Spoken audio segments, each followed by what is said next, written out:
Ako tong gisulti tungod kay sa mga panghitabo gud niadtong bagyo sa Yolanda ato mang na diskubrihan nga dunay mga panghatag unta sa mga katawhan pero wala maiabot ngadto sa mga tao. Especially sa kining mga DSWD unya ang recent pod nga panghitabo sa PhilHealth mo na nga nanawagan po ako sa DSWD na sana ano ang para sa mga tao, kailangan ibigay natin sa mga tao. Kasi po, yung mga Carinorte at iba pang mga helps, hindi po nabigay sa mga biktima ng typhoon. So I am now asking the DSWD to really give what is due to the people. Kaya ato mang nasayran nga, ang pilion man lang niya, dili man no nahatag sa tanan. Unsay para sa tanan, DSWD, ato yung ihatag niya. Ako pong gipahinumduman ang ato nga PhilHealth kay daghang yung mamahimong masakiton tinarong ang ilang pagserbisyo. Kay ato pong nabantayan recently nga 50 billion pesos ang nawala tungod kay gikurakot man sa mga katawhan sa PhilHealth although wala pa na prosecute.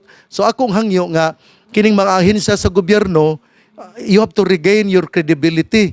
Inyo yung kuhaon ang kumpiyansa sa mga katawhan aron kamo kasaligan DSWD, PhilHealth nya ang customs unya labi na gyud usab ang pagkolekta sa mga taxes sa BIR.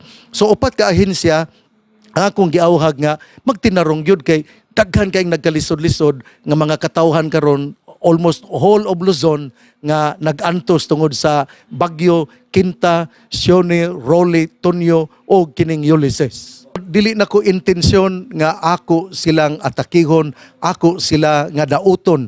Ako lang gipahinumduman nga ang DSWD muhatag gayud unsay ilang nadawat nga mga ayuda gikan sa abroad nga ihatag pod sa katawhan. Nya ingon man usab ang PhilHealth ang kwarta para sa mga masakiton ihatag yun sa mga masakiton. Unya kining moabot niya nga mga ayuda, mga tabang gikan sa abroad dinha sa customs inaut unta nga kini mahiadto gayud sa mga beneficiary sa mga biktima sa typhoon. Unya ang BIR pod mohimo pod sa sakto nga koleksyon para mahatag yun ang tabang ayuda ngadto sa mga biktima sa typhoon. So I am not condemning, I am not attacking, I am only guiding as a conscience in our society, as a man of the cloth, as a man entrusted with the mandate to knock at the hearts and the consciences of people. That is why I am talking this way, not to condemn them, but to guide them so that all of us may be able to reach the kingdom of God.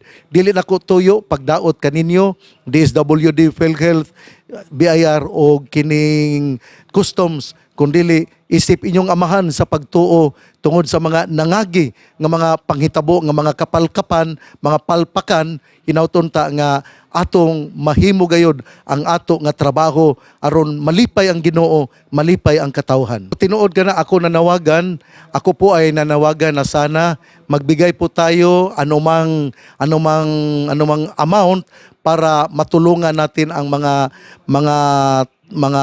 biktima sa typhoons. Ako nangalyo po sa mga katawhan sa Misamis Occidental o maskin saan itong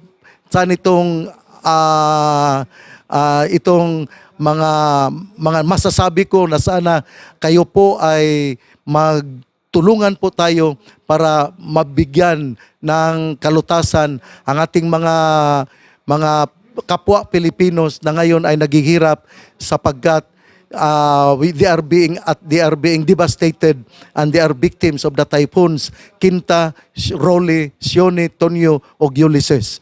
Nanawagan ako naghangyo, nagtuktok sa mga katawhan sa Misamis Occidental nga atong tabangan ang mga naglisod-lisod tungod sa bagyo nga karon sila biktima.